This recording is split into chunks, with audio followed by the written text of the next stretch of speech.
And just hard to believe what I've never seen anything like it. A little narrow river that becomes a monster, and that's what happened. But the First Lady and I are here in Texas to express the love and support and the anguish of our entire nation in the aftermath of this really horrific and deadly flood. Nobody has any idea how and why a thing like this could happen. It's, and by the way, I have to tell you, the people here, first responders, the sheriff's office, all of the police, law enforcement, they've done an unbelievable job. And in speaking to the parents, they said everybody has been so professional, from the governor to the senators, all the way down to the local people on the site that really are a little bit used to this. But they've been looking at this for years, but in much smaller doses, much smaller doses. 12 years ago, and then 1932, they had a real bad one, but that bad one was half of what this was. But I was speaking to some of the great people in the town, and they said, no, every year we get a little bit, but it was like a little bit of a flood, right? You were telling me, and it was just a flood. We got used to it. We had people, and we took care of it, and this year it was like, what's going on, right? So all across the country, Americans' hearts are shattered. I had to be here as president. First Lady wanted to be here, and all the beautiful souls. And we're filled with grief and devastation. The loss of life. And unfortunately, they're still looking. They're still looking. There's a lot of missing children, possibly, mostly. We don't know. But they're still looking.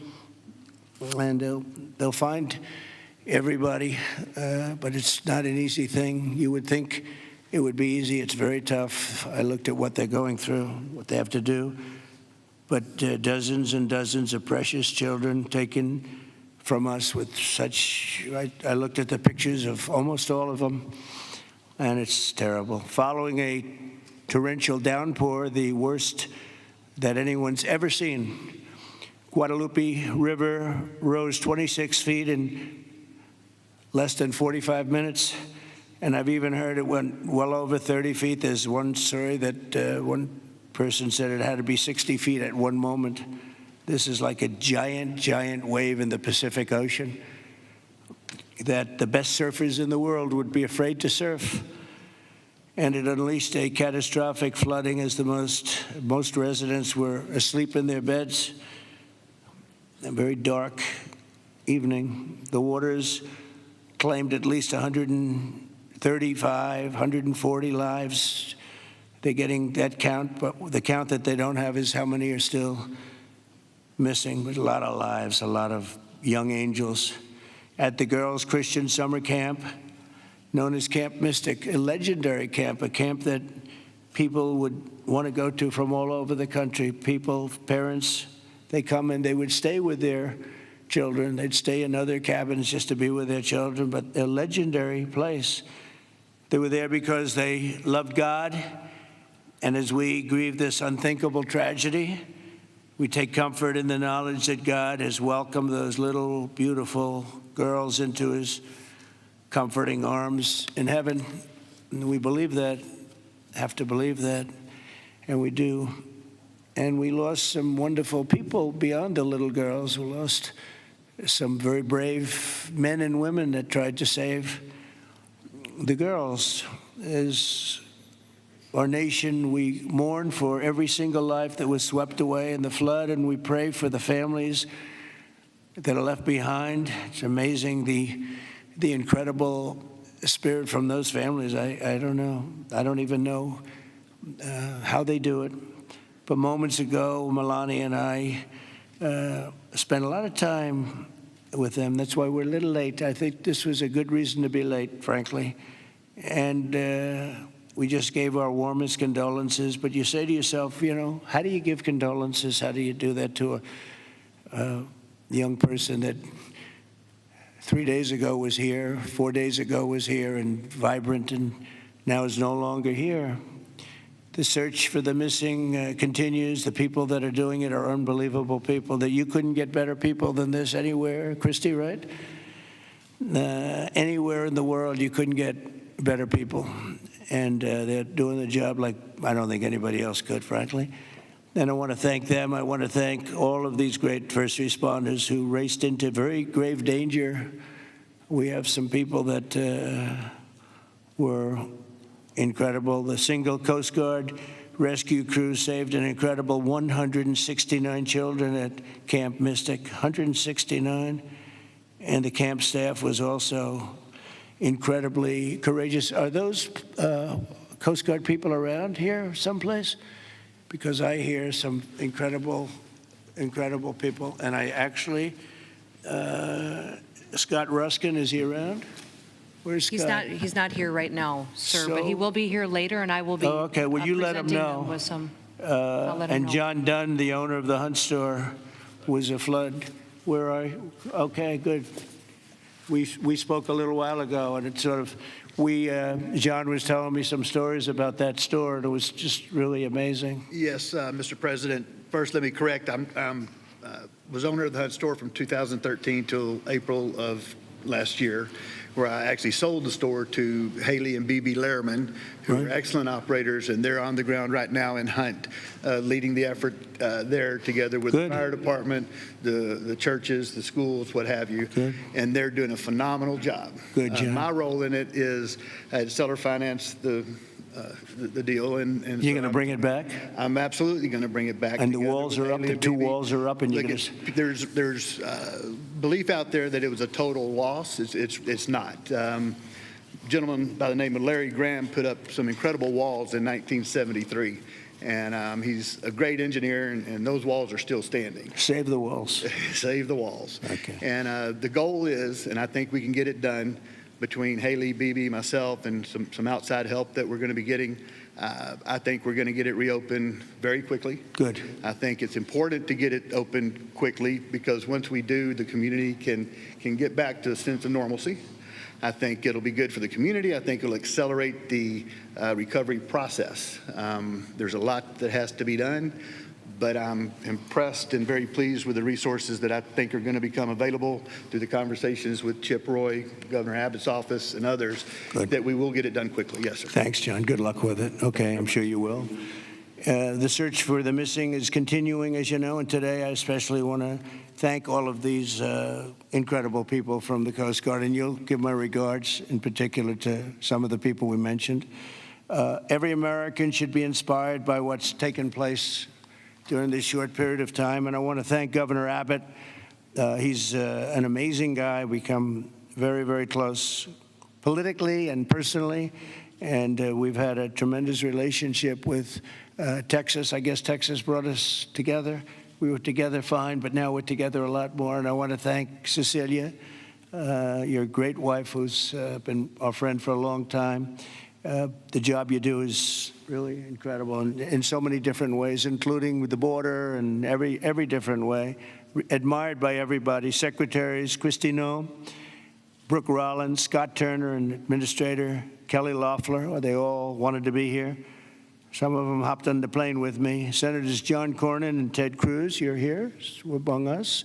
And thank you very much. Our great Lieutenant Governor, I see you sitting there. I don't know if they even have your name down, but when I'm here, your name is down, right? He's doing a good job, always did. Always did.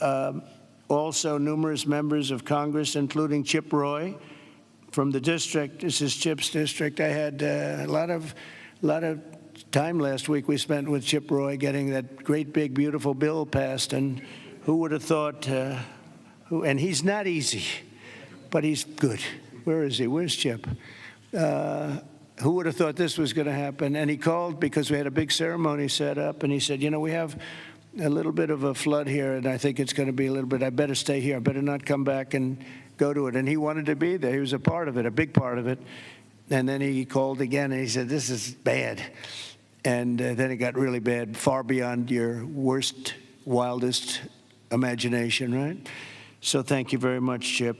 I appreciate it. And Brian Babin also is, I don't know if Brian's here. But we do have, and I have to just give some of the names because it's very unusual. Nathaniel Moran, Dan Crenshaw, all of these people wanted to be here. Keith Self, Jake Elzey, August Pfluger, Craig Goldman, Ronnie Jackson. Where are you people? Are you here? You're all here? Where's Ronnie Jackson? Ronnie Jackson, what a person. Every one of these people is so incredible. Randy Weber, Pete Sessions, Tony Gonzalez. Well, we have everybody. Beth Van Dyne. Hi, Beth. Hi, Beth.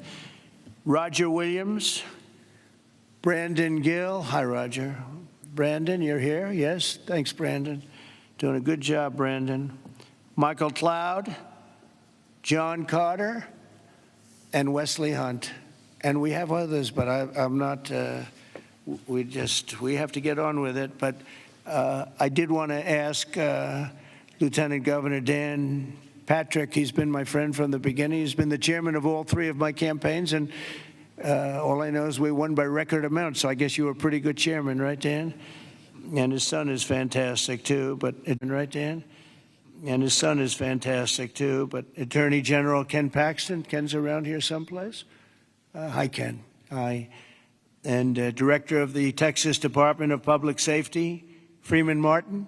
Freeman, thank you very much. You're doing an amazing job. Texas Chief of Emergency Management, Nim Kidd. Thank you. Thank you very much. Thank you for greeting us, too. Major General Thomas Seltzer of the Texas Military Department. Thomas, great job. Thank you. Really good job. And many other officials and government, everybody is here. You know, it's amazing. I do these things, and often you just don't have a turnout like this. Half of government is here, but my administration is doing everything in its power to help Texas, and I can tell you that, and the governor will be the first to tell you that when the request was made for the emergency funds, Christy, I think we gave it within about 2 minutes, maybe less, and they had everything they needed, right, immediately. So we've deployed over 400 first responders and assisted or enabled more than 1,500 rescues. Amazing, 1,500. Customs and Border Protection and the U.S. Coast Guard have deployed numerous search and rescue crews, and they're all over the territory, and trauma teams. And beyond this area, you know, the governor was saying we've gone a little bit beyond this area. Oh, there's Dr. Phil. Look at Dr. Phil. You're looking good, Phil. This is a hell of a situation, isn't it, huh? FEMA has deployed multiple emergency response units, and FEMA has been really headed by some very good people. We have some good people running FEMA. It's about time, right? We get some good ones. They failed us in North Carolina, but when we got in on January 20th, they fixed it up in no time. And the Army Corps of Engineers is always around and always strong and brilliant. We're also taking historic action to ensure that such a nightmare never happens again. And we're going to look and see how can a thing like this, they could say it's 100-year. Somebody said it's a 500-year event. It doesn't. We're not going to let a thing like this happen again where it can wreak this kind of devastation.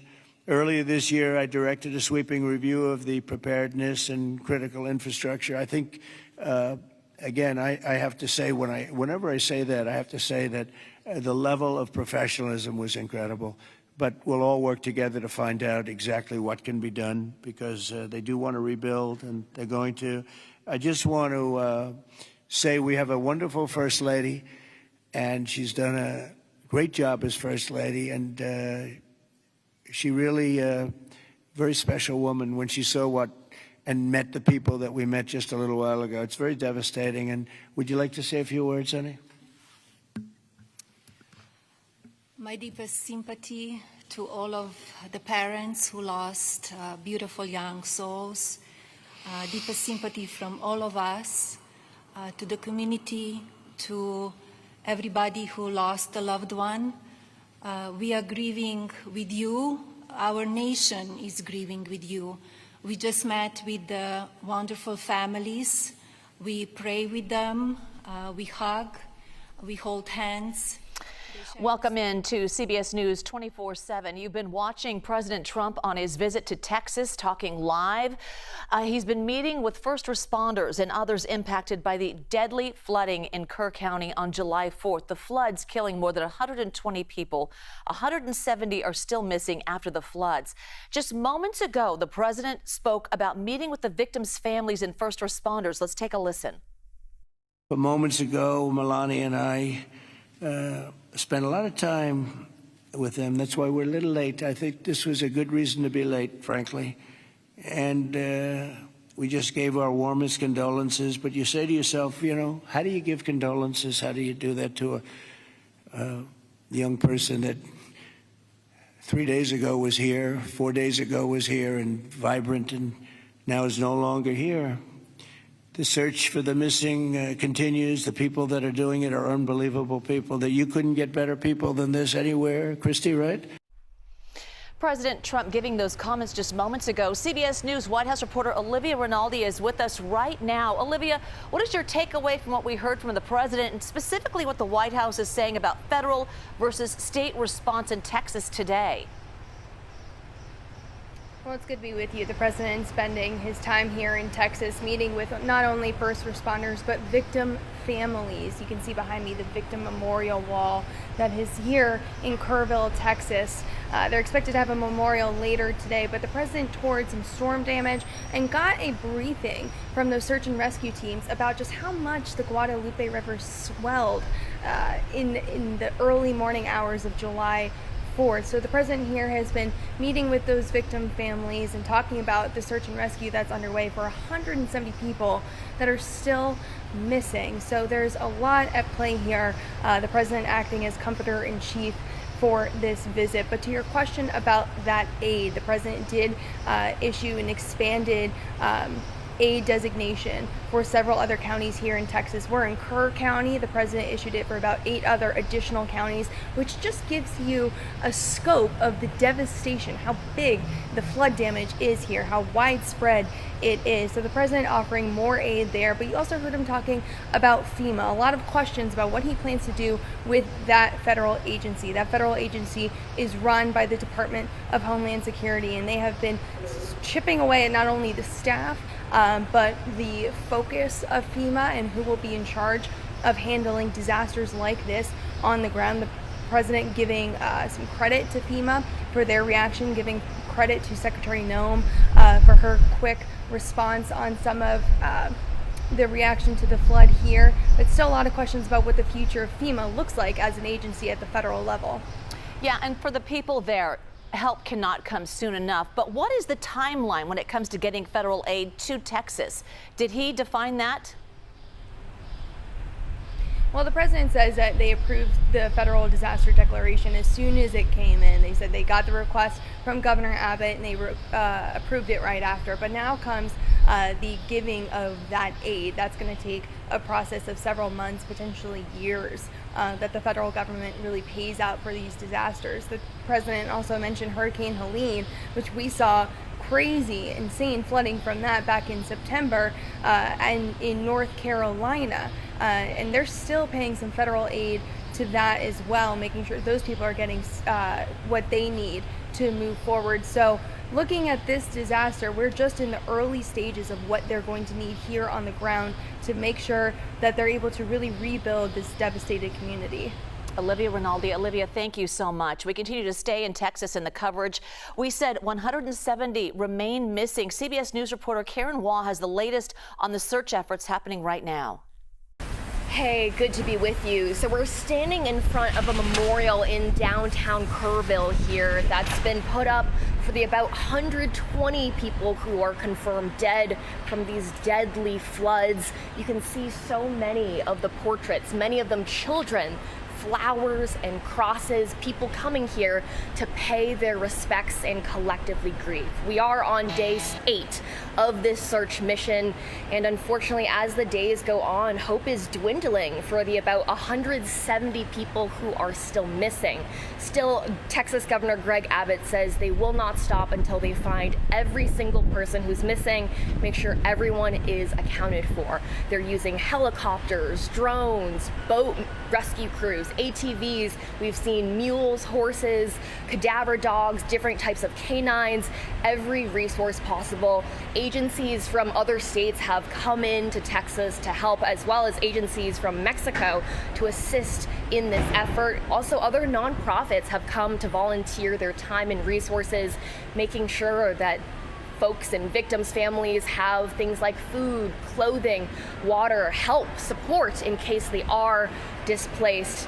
Devastating just to continue on these days. The terrain certainly makes the search a lot harder for first responders as well. Texas Hill Country, it's known for sporadic rains. It's also known for the tricky terrain that searchers have to continue to navigate. Back to you. Karen, thank you. If you'd like to help in the relief efforts, visit cbsnews.com/help Texas for ways to donate. All right, we take you now to Southern California. A clash between protesters and U.S. Border Patrol agents unfolded after immigration sweeps targeted Glass House Farms, also known as the largest licensed marijuana grow facility in Ventura County. Agents deployed what appeared to be tear gas canisters. Emergency crews rushed 4 people to the hospital, while 3 others had to be treated at the scene. Our CBS News correspondent Carter Evans is live at the scene right now where it all unfolded. Carter, we understand there were still people hiding inside the building this morning. Do we know if anyone's still inside right now?